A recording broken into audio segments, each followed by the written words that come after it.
পূর্ণিমা ছিলেন রবিনের স্বপ্নের নায়িকা। তিনি হয়তো কল্পনাতেও ভাবতে পারেননি সেই স্বপ্নের নায়িকাকেই তিনি বিয়ে করে ঘরে তুলবেন। স্বপ্নের নায়িকাকে বিয়ে করে স্বপ্নের মতোই জীবন কাটছে রবিনের।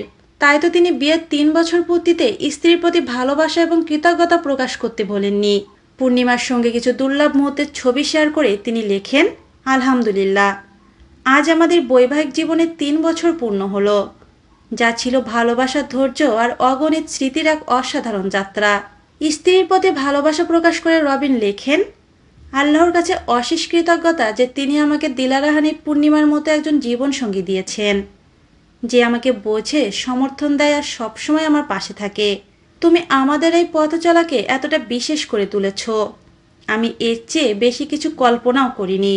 তিনি দাম্পত্য জীবনের স্থায়িত্ব কামনা করে বলেন, আমার প্রিয় স্ত্রী, তুমি আমার শান্তি, শক্তি। আমি দোয়া করি আমাদের বন্ধন দিনে দিনে আরও গভীর হোক এবং আল্লাহ আমাদের প্রতিটা পদক্ষেপে বরকত দান করেন। ব্যক্তি জীবনের পাশাপাশি পূর্ণিমা একজন মমতাময়ী মা হিসেবে সুপরিচিত। তার প্রথম সংসারের কন্যা উমাইজা বর্তমানে স্কুলে পড়ছে এবং মায়ের সঙ্গে বড় হচ্ছে। সামাজিক যোগাযোগ মাধ্যমে প্রায়ই মেয়ের সঙ্গে আনন্দময় মুহূর্ত ভাগ করে নেন পূর্ণিমা। প্রসঙ্গত, পূর্ণিমা এর আগে ২০০৭ সালের ৪ নভেম্বর পারিবারিকভাবে ফাহাদকে বিয়ে করেন। ২০১৪ সালের ১৩ এপ্রিল জন্ম নেয় তাদের একমাত্র কন্যা সন্তান উমাইজা। তবে ২০২২ সালে এসে পূর্ণিমা আনুষ্ঠানিকভাবে তার প্রথম বিচ্ছেদের কথা জানান।